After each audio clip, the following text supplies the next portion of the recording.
As-tu déjà eu l'impression que tout échappe? Que les jours passent, identiques, sans direction? As-tu parfois le sentiment que tu subis ta vie plus que tu ne la construis? Si oui, alors cette vidéo est pour toi. Car il existe une vérité simple que les stoïciens avaient déjà comprise il y a des siècles.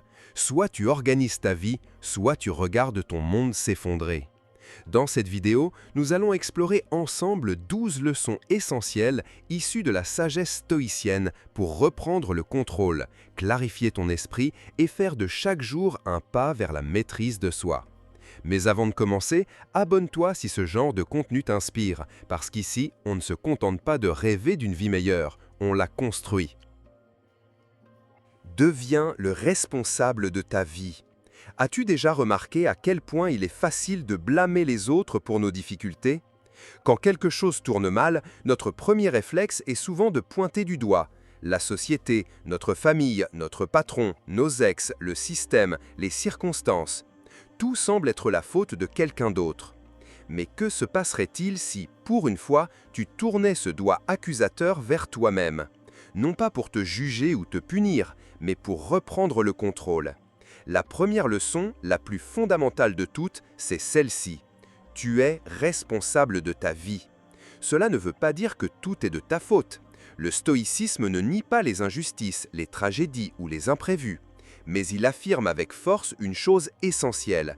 Ce que tu fais avec ce qui t'arrive, ça, c'est ton pouvoir. Les stoïciens comme Épictète ou Marc Aurèle insistaient constamment sur la distinction entre ce qui dépend de nous et ce qui n'en dépend pas. Ils disaient « Tu ne contrôles pas les événements extérieurs, mais tu peux toujours contrôler ta manière d'y répondre. » Cette idée peut transformer ta vie. Imagine que, face à chaque difficulté, tu commences à te demander « Quelle est ma part de responsabilité dans cette situation? Qu'est-ce que je peux apprendre de ça ? Comment puis-je évoluer à partir de ce que je vis ?» Ce n'est pas confortable. Assumer cette responsabilité, c'est aussi admettre qu'on a souvent laissé les choses aller trop loin, qu'on a évité les conversations difficiles, qu'on a pris des décisions par facilité, par peur ou par négligence. Mais c'est aussi incroyablement libérateur. Parce que si tu es le problème, alors tu peux aussi devenir la solution. Prendre la responsabilité de ta vie, c'est dire « Si je suis épuisé, je dois revoir mes priorités. Si je suis entouré de gens toxiques, c'est à moi de poser des limites. Si mes finances sont en désordre, c'est à moi de me former et de changer mes habitudes. Si ma vie est un chaos, c'est à moi de reconstruire l'ordre. » C'est dur, mais c'est juste, et surtout, c'est le seul chemin vers une vraie transformation. En assumant ce rôle, tu cesses d'être une victime, tu redeviens acteur. Et ce changement de posture intérieure déclenche des changements extérieurs. Tu gagnes en clarté, en assurance, en autonomie. Tu cesses de subir, tu commences à créer. Marc Aurèle disait « Tu as du pouvoir sur ton esprit, pas sur les événements extérieurs. Comprends cela et tu trouveras la force. » C'est exactement ça. Le stoïcien n'est pas un fataliste, il est un stratège. Il regarde sa réalité, même dure, avec lucidité. Et il agit non pas sur ce qu'il ne contrôle pas, mais sur ce qu'il peut maîtriser, lui-même. Alors, aujourd'hui, prends ce moment comme un point de départ. Regarde ta vie en face, identifie les zones de chaos, et au lieu de chercher des coupables à l'extérieur, commence à bâtir des solutions à l'intérieur. Tu veux changer ta vie? Commence par te changer toi-même. Et cela commence ici, maintenant, en acceptant que tu es à la fois la cause et la clé. 2. Ton emploi du temps est le miroir de ta vie. Regarde une seule journée de ta vie, pas celle que tu rêves d'avoir, pas celle que tu promets d'avoir un jour, mais celle que tu vis réellement, aujourd'hui, du lever au coucher du soleil. Que fais-tu de ton temps? À quoi ressemble ton matin, ton après-midi, ton soir? Combien de minutes sont consacrées à ton évolution, à ta santé, à tes projets personnels? Et combien sont engloutis par la distraction, la dispersion ou des obligations qui ne te nourrissent pas? La vérité est brutale. Ton emploi du temps révèle ce que tu valorises vraiment. Tu peux dire que la lecture est importante, que tu veux lancer un projet, améliorer ta santé, renouer avec toi-même. Mais si ces choses ne figurent nulle part dans ton agenda, c'est qu'elles n'existent pas dans ta réalité. Les stoïciens l'avaient bien compris. Le temps est notre ressource la plus précieuse. Une fois qu'il est passé, il ne revient jamais. Et pourtant, c'est celle que nous gaspillons le plus facilement. Sénèque écrivait dans De la brièveté de la vie. Ce n'est pas que nous ayons peu de temps, mais que nous en perdons beaucoup. Il ne parlait pas d'un agenda débordé ou d'une liste de tâches interminables. Il parlait de sens, de clarté, de priorité. Car le problème n'est pas d'être occupé. Beaucoup de gens le sont. Le vrai problème, c'est d'être occupé sans direction. Courir dans tous les sens, répondre à tout, dire oui à tout, sans jamais se demander 1. Est-ce que cette activité m'approche de la vie que je veux construire? 2. Est-ce que ce moment sert mes valeurs ou me fait juste passer le temps? 3. Est-ce que je maîtrise ma journée ou est-ce qu'elle me maîtrise? Chaque journée est une miniature de ta vie. Et ce que tu répètes devient ta réalité. Si tu négliges tes priorités chaque jour, tu construis petit à petit une existence qui ne te ressemble pas. Alors, comment inverser la tendance?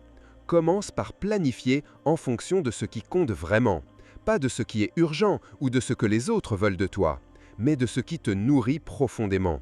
Tes valeurs, ta santé mentale, ton développement personnel, ta contribution.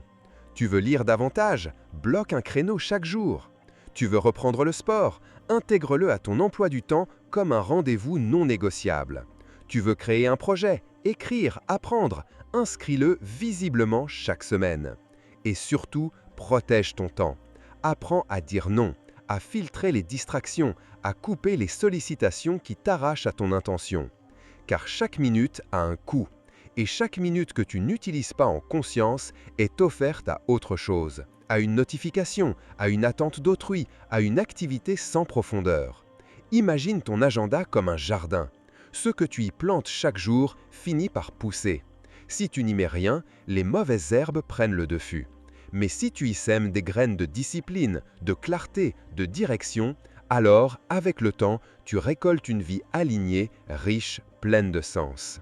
Marc Aurèle disait « Occupe-toi de peu de choses si tu veux être tranquille ». Autrement dit, concentre-toi sur l'essentiel et fais-le bien. Un agenda structuré, aligné à tes valeurs, n'est pas une prison, c'est une libération. C'est le socle sur lequel tu peux enfin bâtir une vie cohérente, apaisée et tournée vers ce qui t'élève. Alors, regarde ton agenda aujourd'hui et demande-toi, est-ce le reflet de la vie que je veux ou juste un miroir du désordre que je subis? 3. Créer des rituels du matin et du soir. As-tu déjà pris conscience de l'importance des premières et des dernières minutes de ta journée? Le moment où tu ouvres les yeux et celui où tu les refermes. Ces deux espaces-temps ont un pouvoir immense. Ils sont comme les portes d'entrée et de sortie de ton quotidien, et leur qualité influence tout ce qu'il y a entre les deux. Les stoïciens, bien qu'ils n'aient pas parlé de routine matinale au sens moderne, comprenaient profondément le besoin de commencer et de terminer chaque journée avec intention. Le matin, ton esprit est encore malléable. Il est vierge des urgences, des interruptions, des tensions. C'est un moment sacré. Et pourtant, combien d'entre nous ouvrent les yeux pour aussitôt ouvrir leur téléphone? Notifications, emails, réseaux sociaux, en quelques secondes, ton attention est volée, ton calme brisé, ta clarté effacée. Tu es déjà dans la réaction au lieu d'être dans la création. La solution, créer un rituel du matin. Il ne s'agit pas de suivre une checklist rigide trouvée sur Internet. Il s'agit de bâtir un moment qui te recentre, qui t'aligne, qui te prépare à vivre ta journée avec intention. Cela peut être quelques minutes de silence ou de méditation pour te reconnecter à toi-même, l'écriture d'un journal de gratitude ou d'objectifs du jour, la lecture d'un passage inspirant, une activité physique pour activer ton corps, un café bu dans le calme, sans écran. Ce qui compte, ce n'est pas la perfection, mais la présence. Un rituel du matin bien conçu, même court, agit comme un ancrage. Il t'offre un espace pour te rappeler « Qui suis-je? Que veux-je aujourd'hui? Comment puis-je avancer calmement et fermement ?» Marc Aurèle, dans ses Pensées pour moi-même, écrivait souvent dès le matin pour se rappeler ses principes stoïciens, ses intentions et la manière dont il voulait se comporter. Ce n'était pas de la théorie, c'était un acte de préparation intérieure. De la même façon, ton rituel du soir a pour fonction inverse, mais tout aussi essentielle, fermer la boucle. Trop de gens terminent leur journée dans l'agitation. Télé allumée, téléphone à la main, réseaux sociaux jusqu'à l'épuisement, puis sommeil agité. Et le lendemain, la confusion recommence. Le soir est un moment de bilan, de repos, de recentrage. Il mérite, lui aussi, un rituel. Voici quelques idées. Éteindre les écrans au moins 30 minutes avant de dormir. Lire un livre qui nourrit l'âme. Écrire ce pourquoi tu es reconnaissante. Te poser la question « Qu'ai-je appris aujourd'hui? Qu'ai-je bien fait? Que puis-je améliorer demain ?» Respirer profondément, t'étirer, te détendre. Ces petits gestes, répétés jour après jour, créent un cadre mental stable.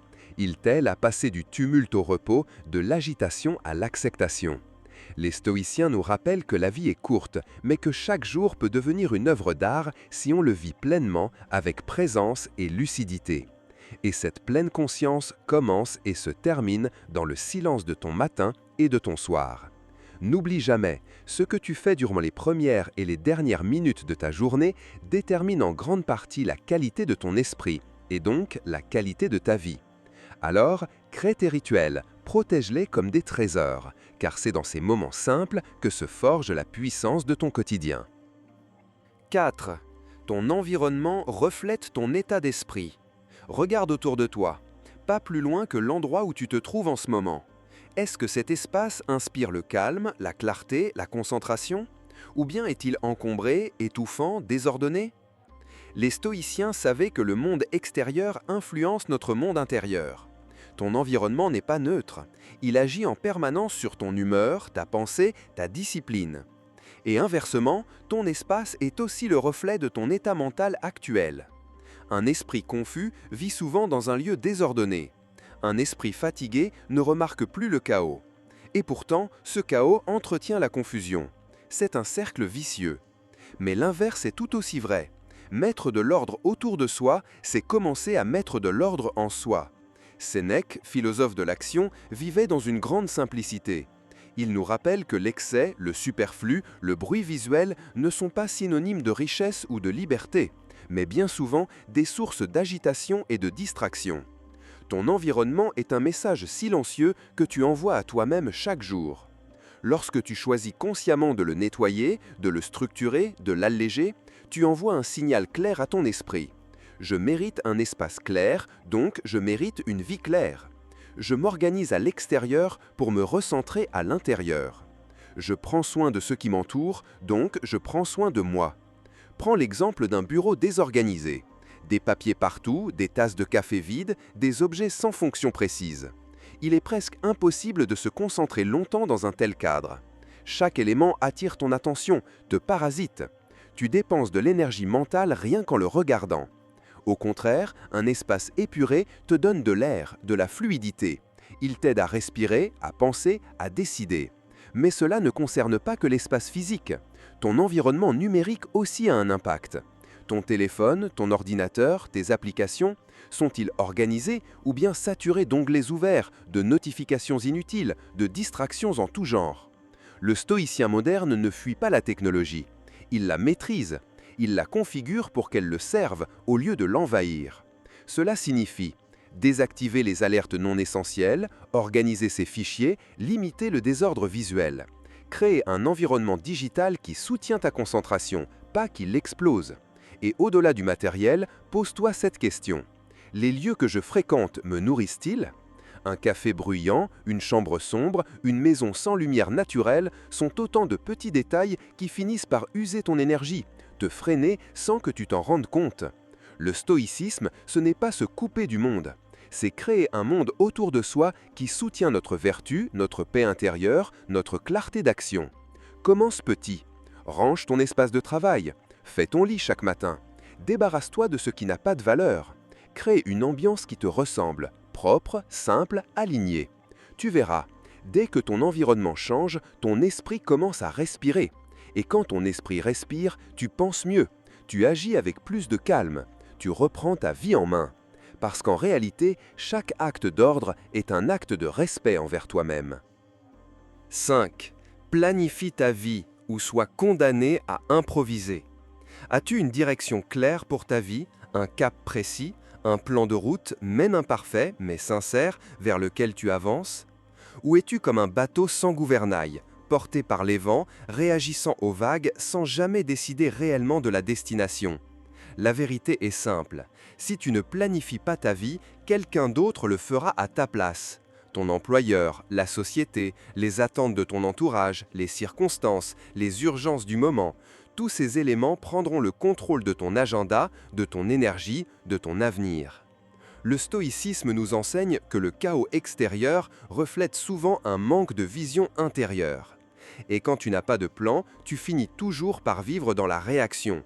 Tu cours partout, tu éteins des incendies, tu fais au mieux avec ce qui arrive, mais tu n'avances pas, tu tournes en rond. Marc Aurèle, empereur de Rome, planifiait chaque jour, chaque action en lien avec ses valeurs fondamentales. Il écrivait « La vie de chaque homme est ce que ses pensées en font ». En d'autres termes, ce que tu prépares, ce à quoi tu réfléchis, ce que tu construis dans ton esprit, devient ta réalité.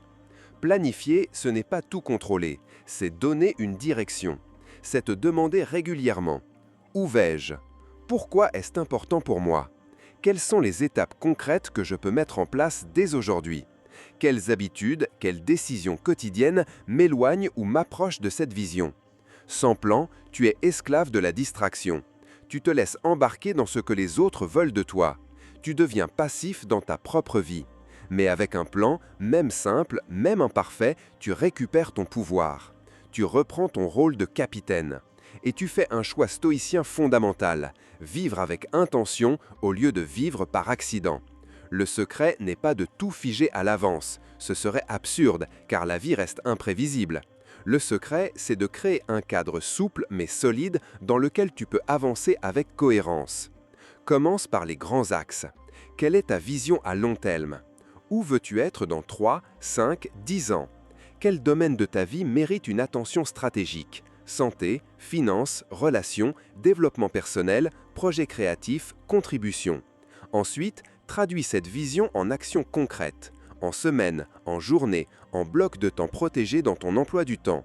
Planifie tes priorités, organise tes routines, anticipe les obstacles, ajuste régulièrement. Et surtout, rappelle-toi, un plan n'est pas un engagement rigide, c'est une boussole. Il t'aide à rester aligné, à corriger la trajectoire, à ne pas te perdre dans l'insignifiance du quotidien. Les stoïciens ne vivaient pas au hasard, ils vivaient avec sagesse. Et la sagesse, c'est justement savoir où tu veux aller et t'y rendre avec constance. Alors prends un moment, ferme les yeux, respire et demande-toi, à quoi ressemblerait ma vie si je la planifiais vraiment?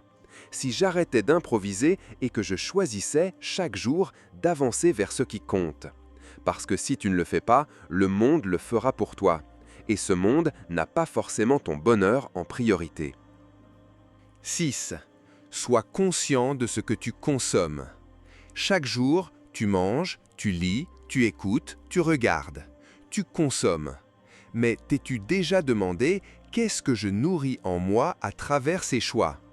Le stoïcisme nous enseigne que tout ce que nous laissons entrer dans notre esprit façonne nos pensées, nos émotions et à long terme, notre vie. On parle souvent d'alimentation physique, mais on oublie l'alimentation mentale et émotionnelle. Pourtant, elle est tout aussi essentielle. Tu peux manger sainement, faire du sport et malgré tout te sentir vidé, nerveux, instable, simplement parce que tu nourris ton esprit de peur, de colère, de comparaison et de vide. Sénèque disait « Nous souffrons plus dans notre imagination que dans la réalité ». Et cette imagination, elle est façonnée par ce que tu consommes. Chaque vidéo, chaque post, chaque actualité, chaque conversation est une semence. Certaines grandissent en confiance, en calme, en force intérieure. D'autres germent en anxiété, en distraction, en frustration. Voici quelques exemples. Si tu regardes constamment des nouvelles catastrophiques, tu finiras par croire que le monde est perdu. Si tu suis des personnes qui vendent une vie parfaite, tu finiras par douter de la tienne. Si tu remplis ton esprit de conflits, de critiques, de sarcasme, il est normal que tu sois tendu et amer. Mais la bonne nouvelle, c'est que tu peux choisir ton régime mental. Comme on choisit une alimentation adaptée à son corps, on peut sélectionner les informations, les personnes, les contenus qui nourrissent notre paix intérieure. Pose-toi les bonnes questions. Ce que je lis m'élève-t-il ou me détruit-il?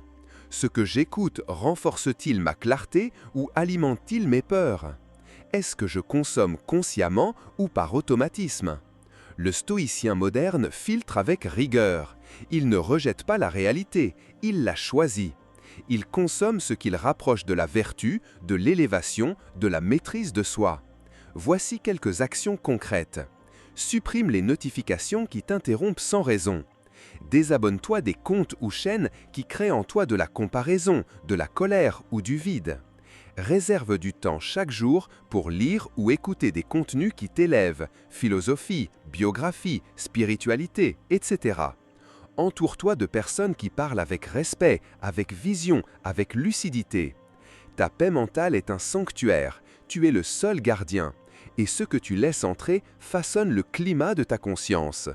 Sois donc sélectif, mais pas rigide, lucide, mais pas fermé, et surtout, conscient, car ce que tu consommes aujourd'hui deviendra ta voix intérieure demain. 7. Identifie et élimine les relations toxiques. Il y a des gens dans ta vie qui t'inspirent, te soutiennent, t'élèvent.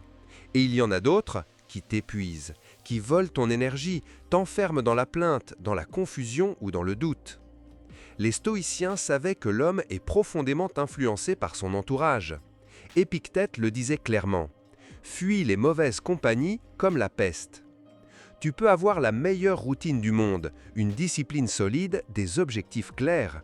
Mais si tu passes ton temps avec des personnes qui rabaissent, qui jugent, qui sabotent ou qui se complaisent dans le chaos, tu finiras par ressembler à leur monde. Nous sommes perméables.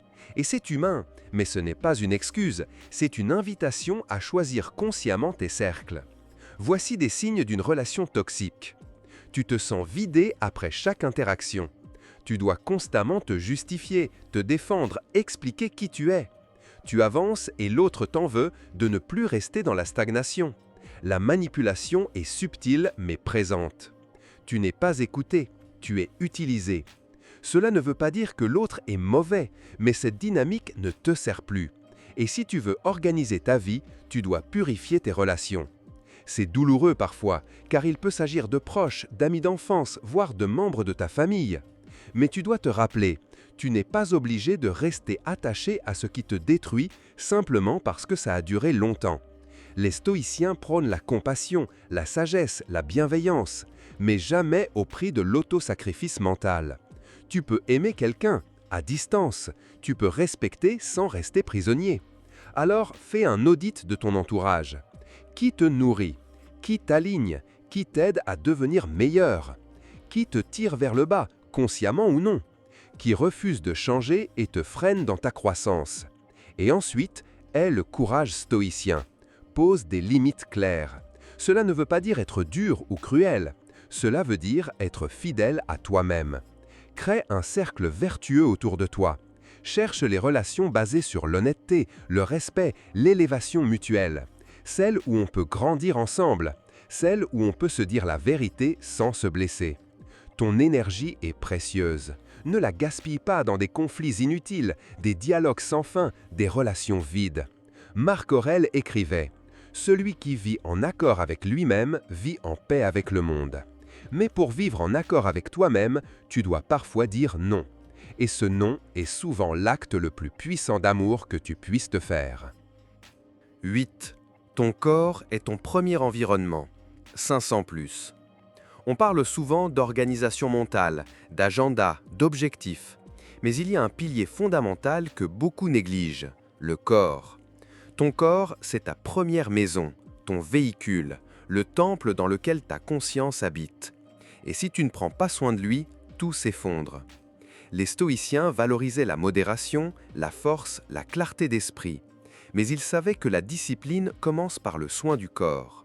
Un esprit clair ne peut pas résider longtemps dans un corps négligé, fatigué, intoxiqué. Imagine un ordinateur puissant, branché sur une prise défectueuse, avec une batterie usée, un ventilateur en panne. Il ne donnera jamais son plein potentiel. C'est pareil pour toi. Si tu veux organiser ta vie, tu dois commencer par réconcilier ton corps et ton esprit. Cela ne signifie pas devenir athlète ou suivre une diète extrême. Cela signifie écouter ton corps, le respecter, le renforcer. Voici les piliers d'un environnement corporel sain.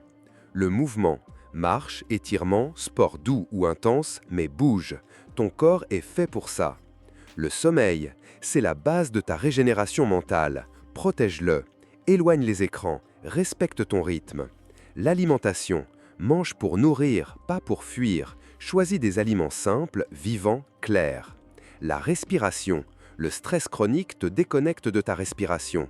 Reviens au souffle, respire lentement, profondément. Tu n'as pas besoin d'un programme complexe. Commence par un acte simple par jour. Une marche de 15 minutes, un verre d'eau au réveil, une respiration consciente avant de dormir. Quand ton corps se renforce, ton esprit se stabilise. Et soudain, tu es plus clair, plus décidé, plus apte à créer l'ordre autour de toi. Les stoïciens nous invitent à vivre en harmonie avec la nature. Et ta première nature, c'est ton corps. Alors honore-le, ne le punis pas, ne l'ignore pas. Aime-le comme on prend soin d'un ami fidèle, car c'est lui qui te soutient jour après jour dans cette grande aventure qu'est ta vie. 9. Mets de l'ordre dans tes finances. Tu peux avoir une belle vision de ta vie, de grandes valeurs, une routine solide. Mais si ton rapport à l'argent est chaotique, le désordre finira par te rattraper. Car l'argent n'est pas juste une ressource matérielle, il est aussi un reflet direct de ta clarté mentale, de ta discipline et de ton rapport à la liberté. Les stoïciens n'étaient pas obsédés par la richesse, mais ils comprenaient l'importance de ne pas être esclaves du besoin. Sénèque, l'un des plus grands stoïciens et aussi l'un des plus riches, disait « Ce n'est pas l'homme pauvre qui a peu, c'est celui qui en veut toujours plus ». Mais attention, cela ne veut pas dire qu'il faut ignorer l'argent. Cela veut dire qu'il faut lui donner une place saine, structurée et consciente dans ta vie. Car quand tes finances sont dans le flou, tu vis dans la peur, peur de manquer, peur d'imprévu, peur de demain. Tu acceptes des situations toxiques par nécessité. Tu te sens impuissant face à ton avenir. Mais quand tu reprends le contrôle, tu respires. Tu choisis avec plus de clarté. Tu retrouves ton pouvoir d'agir, de construire, de dire non. Alors, comment mettre de l'ordre dans tes finances? Fais face à la réalité. Ouvre tes comptes, liste tes dettes, regarde exactement ce que tu gagnes, ce que tu dépenses, ce que tu économises. L'ignorance te coûte bien plus cher que l'honnêteté. Établis un budget. Pas besoin d'un fichier complexe, un simple tableau avec tes entrées, tes sorties et des catégories essentielles. Logement, nourriture, plaisir, épargne suffit. L'objectif, savoir où va ton argent et t'assurer qu'il reflète tes priorités réelles. Supprime les fuites, abonnements inutiles, achats impulsifs, dépenses sociales par pression, coupe tout ce qui t'éloigne de ta vision. Demande-toi, cet achat m'approche-t-il ou m'éloigne-t-il de la vie que je veux ? Épargne avec intention. Pas besoin de millions, mais avoir une réserve, même modeste, te donne une force intérieure inestimable. Ce petit matelas financier peut être la frontière entre la panique et la paix. Investis en toi. La meilleure dépense, c'est celle qui te rend plus capable, plus libre, plus aligné. Formation, livres, outils, accompagnement, choisis de grandir. Enfin, adopte une attitude stoïcienne envers l'argent. Utilise-le sans t'y attacher. Ne définis pas ta valeur par ton compte en banque, mais ne laisse pas le désordre financier saboter ta tranquillité intérieure. Organiser tes finances, ce n'est pas seulement faire ses comptes, c'est retrouver une souveraineté sur ta vie. C'est cesser de survivre et commencer à construire. 10. Utilise la technologie avec sagesse. Nous vivons à une époque où la technologie peut être ton plus grand outil de liberté ou ta plus grande prison.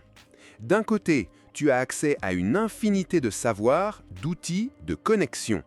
De l'autre, tu risques de te perdre dans un flot infini de distractions, de notifications, de comparaisons.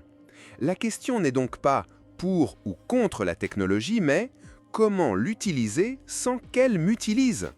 Les stoïciens n'ont évidemment pas connu les smartphones, mais leur philosophie est plus actuelle que jamais.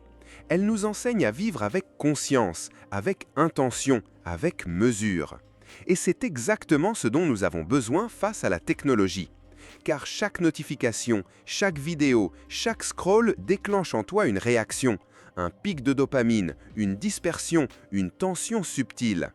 Et jour après jour, tu te retrouves à réagir à tout, mais ne créer rien. Consommer sans fin, mais ne pas réfléchir. Être connecté au monde entier, mais déconnecté de toi-même. Le stoïcien moderne doit donc reprendre le pouvoir sur ses outils numériques. Voici quelques clés. Fais le ménage. Supprime les applications inutiles. Désactive les notifications qui t'interrompent pour rien. Crée un environnement digital calme, aligné avec tes priorités. Redéfinis ton usage. Pose-toi la question, pourquoi j'utilise cet outil? Qu'est-ce que j'y cherche? Qu'est-ce que ça m'apporte réellement? Transforme ton téléphone en un outil de création, d'apprentissage, d'organisation. Crée des moments sans écran. Protège ton matin et ta soirée. Commence ta journée sans téléphone, termine-la sans écran. Ces moments sont sacrés pour ton équilibre mental. Utilise des limites concrètes. Minuteur, temps d'écran, application de blocage, ce ne sont pas des signes de faiblesse, mais de sagesse. Car ce que tu contrôles consciemment ne te contrôle plus. Reviens à la présence. Quand tu es avec quelqu'un, sois vraiment là. Quand tu manges, observe, savoure. La vie réelle ne se vit pas à travers un écran. Elle se vit ici, maintenant, dans ton corps, dans ton souffle. La technologie peut t'aider à organiser ta vie. Applications de planification, méditation guidée, formations en ligne, rappel de bonnes habitudes. Mais elle peut aussi t'en détourner. Tout dépend de l'intention avec laquelle tu l'utilises. Alors sois stoïcien, choisis, ne subis pas. Sois l'utilisateur, pas l'outil. Reprends le contrôle de ton attention, car là où va ton attention, va ta vie. 11. Accepte les imperfections de ton parcours. Tu veux organiser ta vie? Très bien.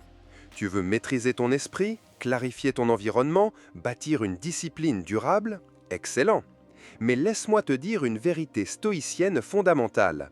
Tu vas échouer. Oui, tu vas tomber, tu vas te disperser, tu vas parfois perdre le fil.